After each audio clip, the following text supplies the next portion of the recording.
Na unajua kama walivizia hapo kwani ndiko kulikuwa kukionekana hiyo mali ya udongo, na ndio hali halisi ambayo inaendelea katika eneo hizo la Twangiza. Na tuwakumbushe kwamba M23 kunako maeneo zote ambayo inaendelea kushikilia inavizia kwanza eneo ambao kunaendelea kuchimba madini. Hali ya wasiwasi inaendelea kutanda katika kijiji cha Luchiga, kitongoji cha Luinja, tarafani Mwenga, mkoa wa Kivu Kusini, mashariki mwa DR Congo.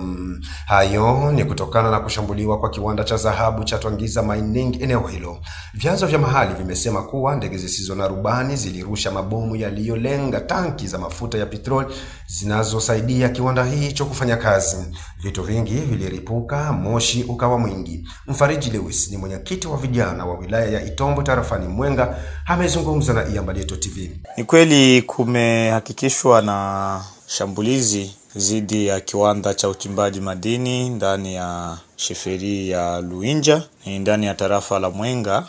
Ilikuwa ni tariki 23 Oktoba mwaka huu wa 2025 kunako maeneo za uchimbaji madini hapo Twangiza Mining. Na shambulizo hiyo limeendeshwa na ndege yenye kurusha mabomu ama drone, ambayo imehakikishwa kwamba ni drone ya jeshi ya taifa ya FARDC. Duru zingine zinasema jengo la kiwanda halikuwaka moto wala kuharibiwa, swala linalozaniwa huenda lengo la shambulio hilo ni kutaka tu M23 wanaodhibiti eneo hilo wasiendelee na uchimbaji wa madini, sio kuharibu kiwanda. M23 ndio wanaodhibiti kiwanda hicho tangu mwezi Mei mwaka 2025 huu.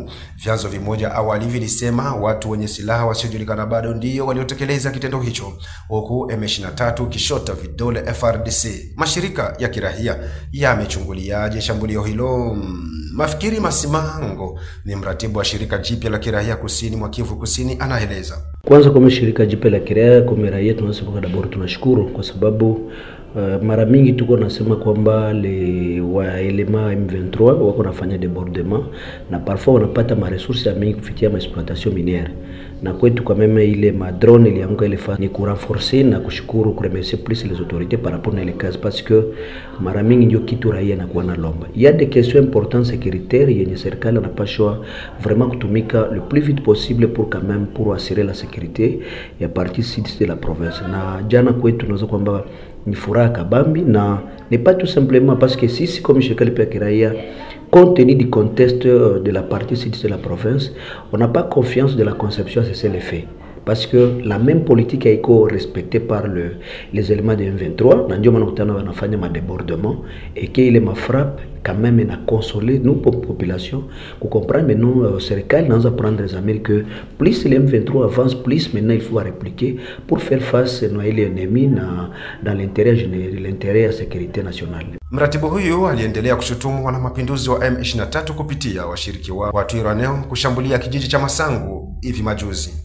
Mais non, les 22 même, on a dit comment le comportement affiché par les éléments de M23 et leurs alliés effectivement Tugwane, Tabar et Fnel dans les moyens au plateau, on a dit comment les 22 à Padjouzi, au niveau à Masango, Payaï, donc un accrochage avec les Wazalendo, avec comme objectif principal baende paka Mikenge, mais gisi pa alikuwa résistance de la part Wazalendo. D'abord nous saluons l'initiative ya Wazalendo, kwetu tunasema vraiment ça été ni kitu kia mzuri zaidi kwa sababu ali yenye kupatikana dans les moyens au plateau. Maintenant la population tuko bien informée, ma manœuvre yote nafanyika, et là tuko nakumbusha serikali que encadrement responsable ya Wazalendo ainsi que wa FARDC ni njia ya muhimu sana kwa ajili ya kumettre fin par rapport à mouvement ya barebel dans les moyens au plateau Uvira Fizi.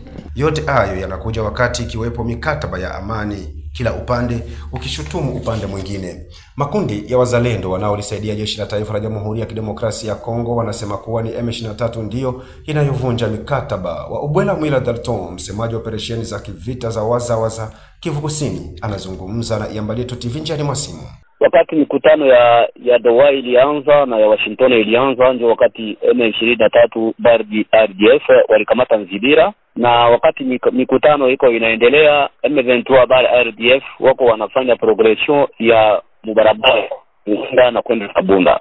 Ni kusema violation ya CCLF iko inaletwa na M23 bar RDF, ndio wako na violation CCLF. Kwa hiyo nyinyi Nakusikia. Habari ya kusema sisi tuko tunawapiga maeneo ambazo wako, hapana, hiyo ni uongo. Wao ndio wako wanafanya progression violence safe. Ujumbe wako? Ujumbe kusema sisi hatuna kitu ambacho tunaweza kusema, lakini tunaendelea kuheshimu yenye serikali yetu inatuambia, kwa sababu unajua sisi wazalendo tuko tunatumika pamoja na serikali na pamoja na jeshi la serikali. Jeshi la ARC, Armée Révolutionnaire Congolaise, ikimaanisha jeshi la ukombozi wa wanamapinduzi toka wapinzani wa FCM23, wamekanusha tuhuma wanazozirushiwa na kulaumu Kinshasa kwa kuto kuheshimisha mazungumzo ya amani. Oscar Balinda ni msemaji wa M23 kwa njia ya simu, anasema kutushambulia hayo ndio naleta madrone na tuko mabomu hapo.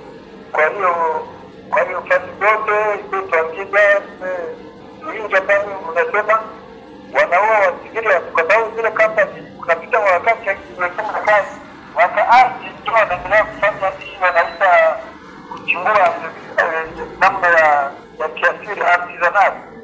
Wakawati ndio wameua wao, wakawati wa mingi wakaharibu hiyo kampani hiyo ya tuangiza hapo ya bandrone majita yote wamenunguza.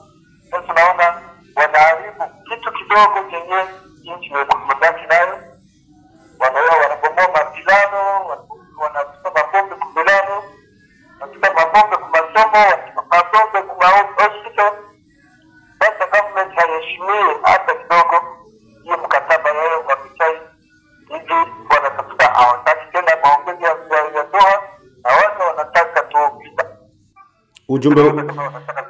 Ujumbe wenu ni upi? Ujumbe wetu ni turudi kwa kikao cha maongezi. Wote tutafute amani ya hii nchi kupitia kikao cha maongezi.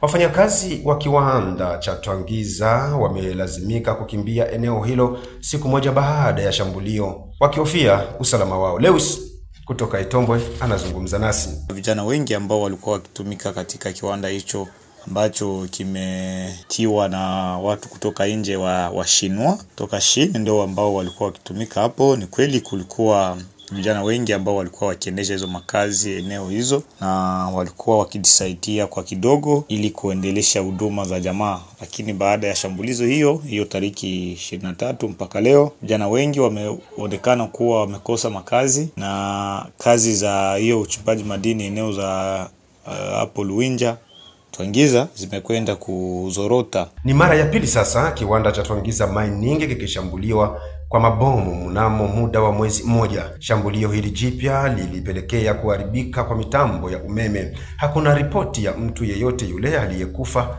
Kwa mujibu wa taarifa tulizonazo, kiwanda cha Twangiza uzalisha taslimu kilogramu 100 za dhahabu kwa kila siku kwa mujibu. Hayo ni kwa mujibu wa wataalamu wa masuala ya madini. Mimi ni Thompson Unchibata Ngalo William wa Iyambalyeto TV.